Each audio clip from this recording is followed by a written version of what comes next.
В Абхазии время бархатного сезона. Какие особенности этого периода в 2025 году и какие перспективы? Об этом будем в очередной раз говорить в программе «Турбаза». Продолжим об этом разговор. Теперь в качестве эксперта в нашей студии Белла Джинджоля, преподаватель Абхазского госуниверситета, эксперт в сфере туризма. И, как обычно, мы эту программу ведем вместе с моим коллегой Лашей Кугоня. Лаша, приветствую. Приветствую, Нала. Белла, спасибо большое, что пришла. С праздником тебя, с Днем Победы. Здравствуйте, с праздником всех.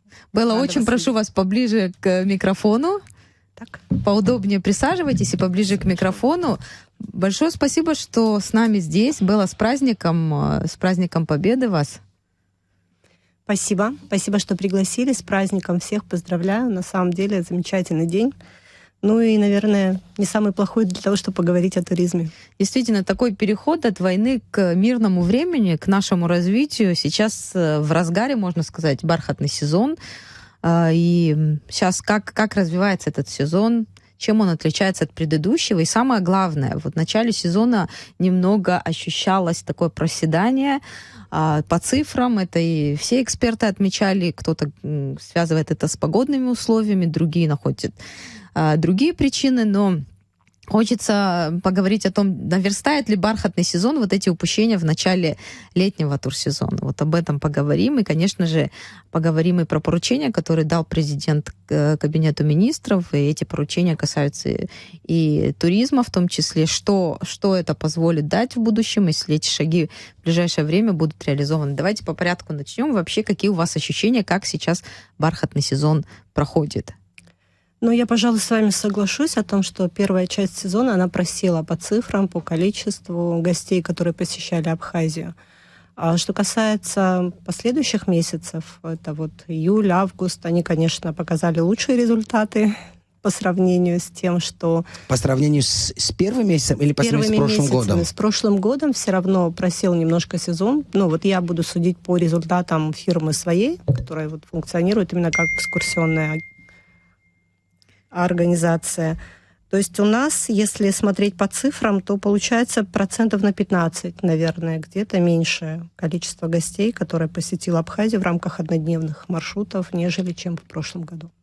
Но сейчас погода в сентябре, Лаша, подводит. В прошлом году мы в это время все еще говорили о летнем сезоне, говорили о купании, да, в море, но сейчас погода опять подводит. И по вашим ощущениям, будет ли вот проседание вот именно по показателям бархатного сезона? Я думаю, что будет.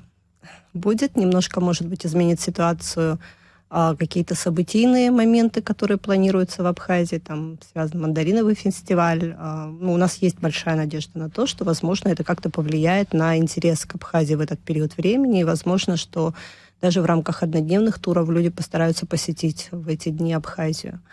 А что касается в целом бархатного сезона и времени, ну, мы просто судим по цифрам, сентябрь уже практически завершился, поэтому становится понятно, что какого-то всплеска большого количества гостей в ближайший период в Абхазии вряд ли будет. Нала, у меня их праздничная новость и немного печальная.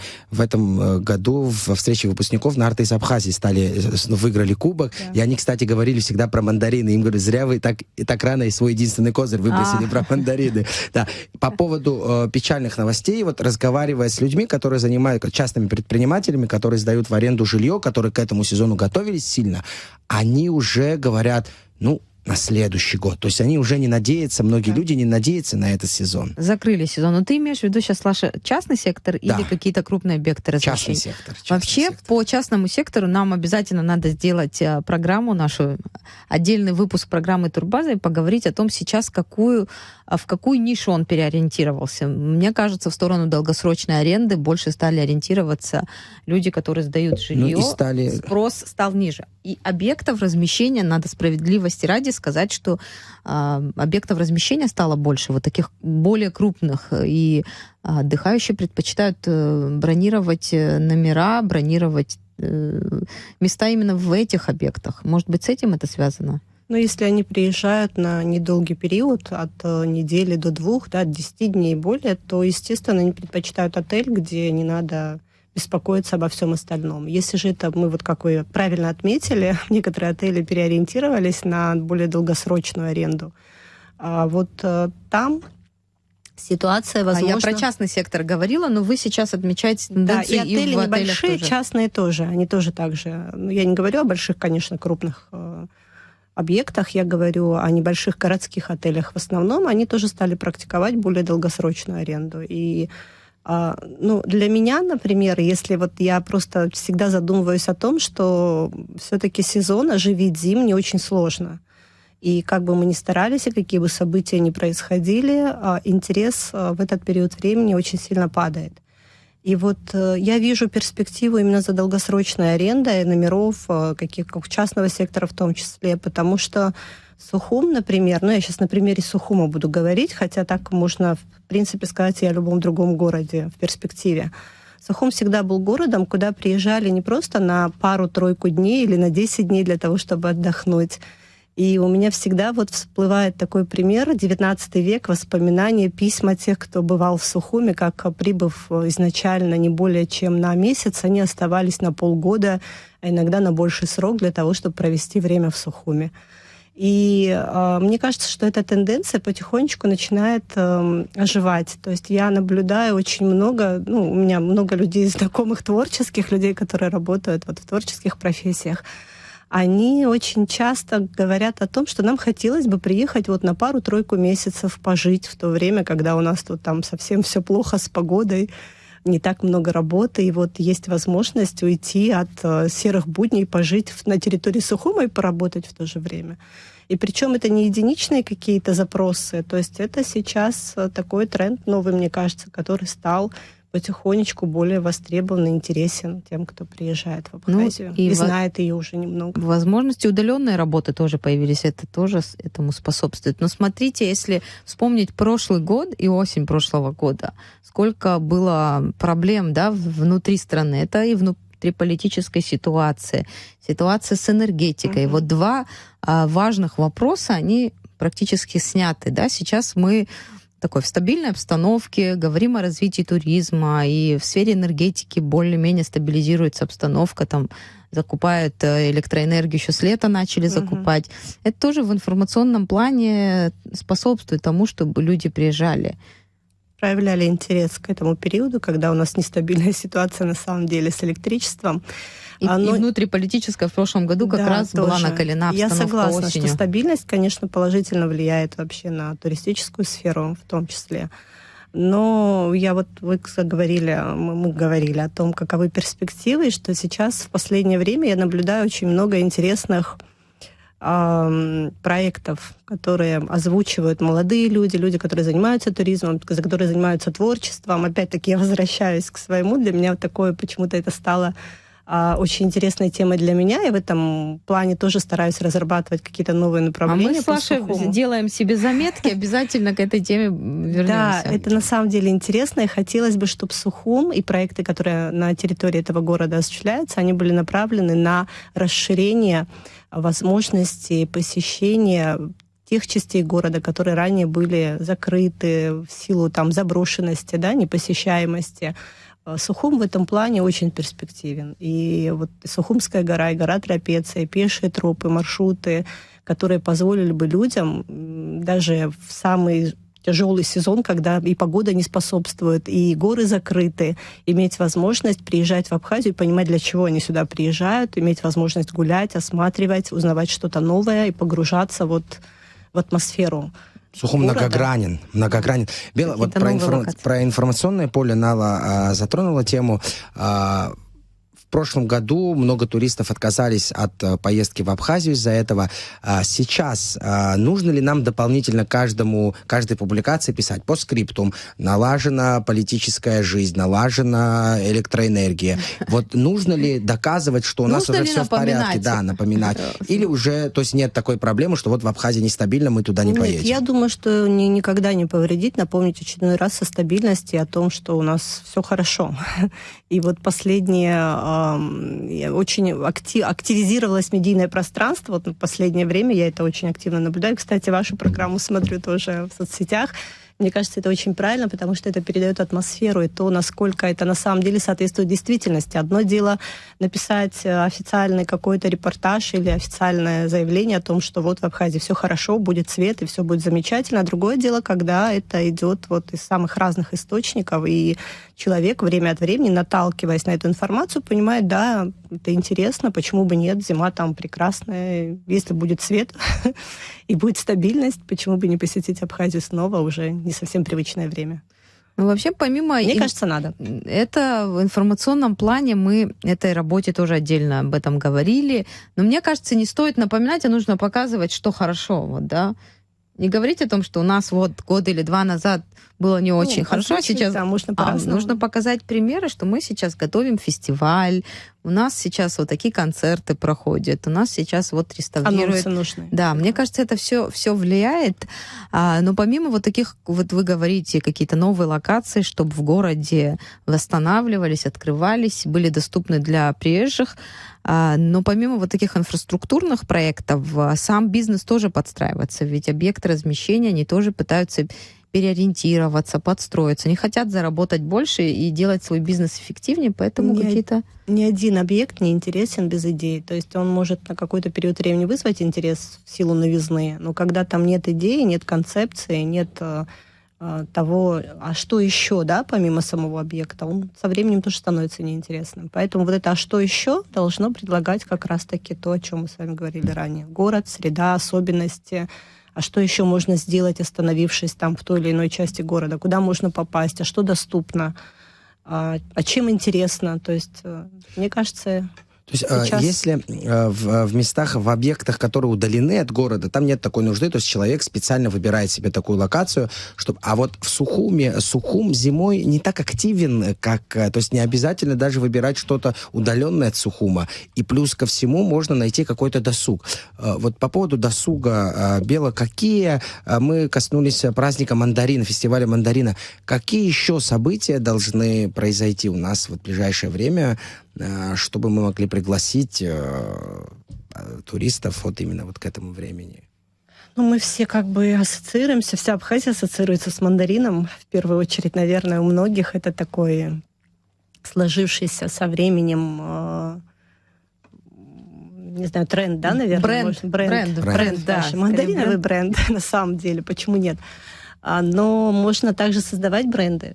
Я думаю, что мандарины — это не единственное, чем интересна Абхазия. И есть очень мало доступных территорий. Опять-таки вернусь, вот я сейчас активно погружена в него, да, 19 век, начало 20-го. И я замечаю, что громадный интерес вызывал тот же табак, да, когда говорили, что вот мы с вами на территории города, где лучший табак, который закупают и за который борются табачные компании. Борьба эта прям видна на набережной. Логистика, да, как складывалась в этот период времени. Также на сегодняшний день Абхазия — это страна натурального продукта, не надо об этом забывать. Натуральная составляющая в нашей жизни, мы ее, пожалуй, иногда даже не замечаем и не отмечаем, а для человека, который уже давно отвык от натурального хозяйства и от того, что представляет собой подобный продукт, интересно все. Интересен чай, интересен виноград, интересно прикоснуться, потрогать, побыть среди, вот в этой среде. И если это все будет при этом правильно упаковано для гостя, да, чтобы было для него доступно, понятно, и есть возможность попасть на подобный объект, я думаю, что сейчас вот в этом направлении в основном надо развивать эту историю и стараться делать доступным и другие направления. Не только мандариновый сезон. Да, и бархатный сезон, кстати, наполнить можно за счет вот таких историй. Можно. Вот про чай. Еще там, не знаю, 5-10 лет назад говорили, что это неэффективная культура, что это убыточная культура. Сейчас мы видим хозяйства, которые начинают за счет туризма. И вообще турист — это человек, которого надо заинтересовать. Ты должен ему предложить то, что ему интересно. Мы же все, мы работаем на спрос, на то, что, собственно говоря, на сегодняшний день представляет собой туристическая сфера. Мы должны заинтересовать гостя, предложить ему что-то новое, дать возможность потрогать, покушать, увидеть, ощутить. Поучаствовать. Поучаствовать. И, кстати, вот в таких местах, кстати, если говорить тоже про чай, начинают, то есть у руководства страны появляется стимул дополнительный, то есть приоритетно восстанавливать инфраструктуру. Это и дорога, и доступность, и прочие вещи. Соглашусь, да. Кстати, вот у меня был вопрос про концепцию развития туристической индустрии. До 2030 года этот проект должны подготовить до 15 декабря. Задание от главы государства Кабинету министров в сфере туризма. И нужно еще представить предложение по модернизации дорог туристического назначения с элементами благоустройства. Вот такая задача. А также речь шла вот в этом поручении о том, чтобы утвердить правила классификации гостиниц и порядок ведения республиканского реестра. Как вы вообще оцениваете вот эти задания, которые были даны главой государства Кабмину и Министерству туризма? Я считаю, что вообще, собственно говоря, развитие туризма без базы соответствующей невозможно. Поэтому все, что касается базовых вещей, начиная от закона о туризме, заканчивая инфраструктурой, дорогами, как мы уже сами говорили, снабжением электроэнергии всех этих объектов, это очень важная составляющая. Ну а туризм должен, в свою очередь, давать предложения и, собственно говоря, развивать ту сферу, которая вызывает интересы, которая не будет такой сиюминутной истории, да, которая сегодня вызывает интерес, а завтра не забудет. Конечно, вот это всегда сейчас должно быть долгосрочно. Это всегда должно быть с перспективой. Даже если в последующем это как-то поменяет, да, какую-то специфику свою, но это та база, на которой можно будет строить что-то, новый проект. И это очень важно. Вот этот момент несиюминутности этой истории, он очень важен, потому что событийные, моментные какие-то события, они, конечно, вызывают какой-то интерес, но на короткий промежуток времени. А вот хотелось бы все-таки истории, которые будут работать дольше. И вот здесь, наверное, очень правильно надо выработать стратегию. Очень хочется регламентировать все, что касается оказания услуг. Это важно, потому что на сегодняшний день мы в силу своей ментальности, да, гостеприимства и прочих каких-то моментов стараемся держать на определенном уровне всю эту историю, но если не будет четко закона, регулирующего деятельность на этом рынке, то мы опять-таки столкнемся с тем, что вот наше сообщество, мы наверное, уже слишком часто говорим об этом, но мы столкнулись с тем, что ввиду отсутствия контроля, да, должного, мы сталкиваемся с недобросовестными участниками рынка, которые нелегально осуществляют свою деятельность в Абхазии. Их деятельность, к сожалению, не прекратилась, потому что нет четкого механизма, который позволил бы выявлять. Хотя периодически Министерство туризма пытается определенные меры, вносить свои предложения. Но все же без какой-то фундаментальной такой базы, где будет прописано все четко, да, относительно участников рынка, контроля и прочих составляющих, это практически невозможно. Закон о туризме в разработке. Да, он необходим. Вот я и вообще, у меня вызывает масса вопросов. Например, я не занимаюсь городом туризма, то есть не размещением, не глэмпингами, но это такая очень тонкая тема, которая на сегодняшний день, например, во мне вызывает опасения даже как у обывателя, человека, который периодически посещает горы. Я, например, с огромным опасением отношусь к строительство. Да. На это обращают внимание. В социальных сетях люди много публикуют. Да, и это на самом деле совершенно уничтожает всю прелесть и всю особенность нашего высокогорья, да, и всего, что связано с горным туризмом и с отдыхом в горах.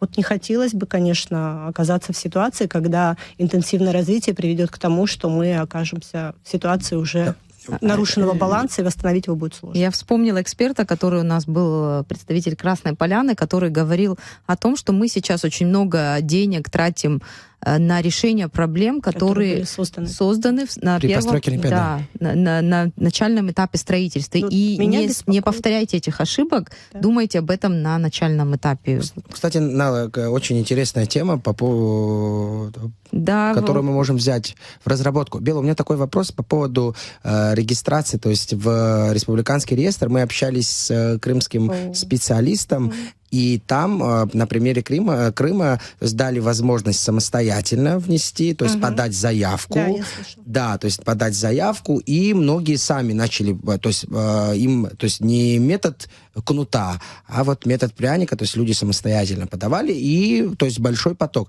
Что вы думаете о том, вот в Абхазии, как нам внедрять это? Я думаю, что для того, чтобы человек самостоятельно пришел, его надо заинтересовать.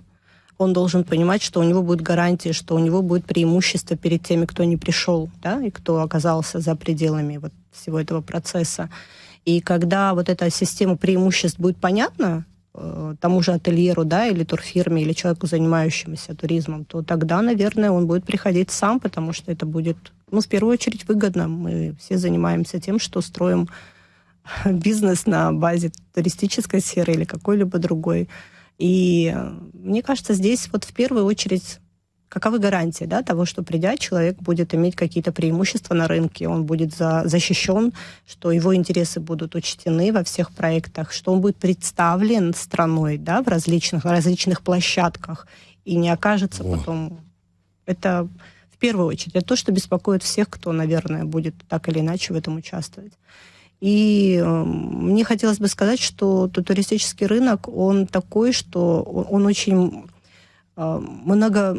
многофункциональный. И вот мы иногда сбрасываем со счетов те сферы, которые, казалось бы, напрямую туризма не касаются, а они на самом деле очень влияют на качество конечного продукта, который мы предлагаем. И я, наверное, не хочу повторяться, но если вы дадите такую возможность, хотела бы озвучить. Наши коллеги очень часто обращаются, у нас есть ассоциации, профсоюзы, и мы в последнее время слышим, что несмотря на все усилия, да, по оказанию услуг качественных, когда человек пытается даже в плохую погоду, а вы знаете, погода нас в последнее время не радует. Не балует, это да, точно. Старается как-то разнообразить досуг гостей, приезжающих в Абхазию, они сталкиваются с немножко неправильным подходом к оказанию услуги. У нас очень много туристических объектов, где работают люди, получив разрешение на работу, не соблюдающие правила работы на этих объектах. Нормы гостеприимства, я про элементарные вещи. И нормы гостеприимства тоже. В последнее время у нас участились случаи, когда наши гости сталкиваются с тем, что приобретая услугу фотосессии на фоне Голубого озера или какого-либо другого объекта, недоброкачественное, недобросовестное оказание услуги приводит к тому, что человеку приходится оплачивать за эту услугу от 8 до 12 тысяч рублей. То есть, не знаю, папаху, бурку, за ружье, которое он подержал в течение 3 минут. Но все, опять-таки, мне кажется, приводит к тому, что следует контролировать подобные вещи. Система контроля должна обязать человека иметь прайс, знакомить гостя с прайсом и только после этого оказывать услуги. Конечно, да, это очень важно. Это не мелочи, это, к сожалению, то, что очень сильно портит имидж страны, портит имидж сферы и услуги. То есть получается, что услуга становится некачественной в силу того, что вот какой-то подобный объект привел к такой ситуации. Иногда даже конфликтной. Лично я была свидетелем вот навязчивой услуги. Да. Это в Афоне происходило. Сервис, к сожалению. Да, в некоторых странах, даже в России, по-моему, в некоторых городах вводят штрафы за навязчивые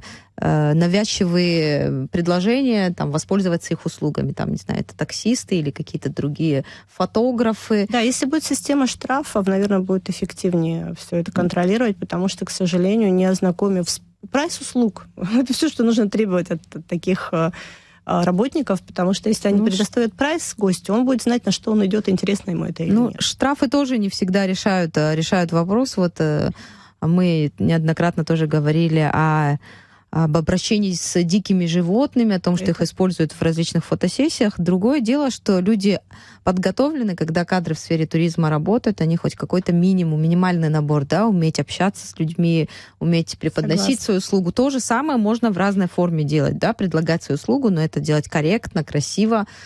Вот об этом тоже нужно заботиться, о том, чтобы квалифицированные, соответствующие современным требованиям люди работали в сфере туризма на разных уровнях. Соответственно, это должно быть какой-то сертификат о том, что человек готов выйти и работать с людьми к тому, что, собственно говоря, он будет представлять какую-то сферу деятельности на территории Абхазии. Мне лично было стыдно, когда вот люди проходят, просто люди отдыхают, им навешивают эту бурку, Да. которая вообще в каком виде она, мне кажется, она в стирке, в химчистке нуждается, эта бурка. И вот, человеку неприятно. Один, второй, третий. Один посмеется, другому отдых испорчен. Вот об этом, но кто это должен отслеживать? Где столько ресурсов у сотрудников милиции заниматься общественным порядком, следить за тем, как представители какой-то турфирмы. На кого возложить эту ответственность? Этот Если вопрос коротко. остается открытым до сих пор. Мы не раз обсуждали эту тему, говорили о том, что туристическая полиция, и вот в этом году, я знаю, был такой опыт, курсанты школы милиции были задействованы я так поняла, патрулировали набережную в основном. В охране общественного порядка. Охрана общественного порядка была на них возложена, именно взаимодействие с гостями, с туристами, с теми, кто приезжал в Абхазию, и, собственно говоря, с теми, с кем им приходилось сталкиваться в тех или иных ситуациях.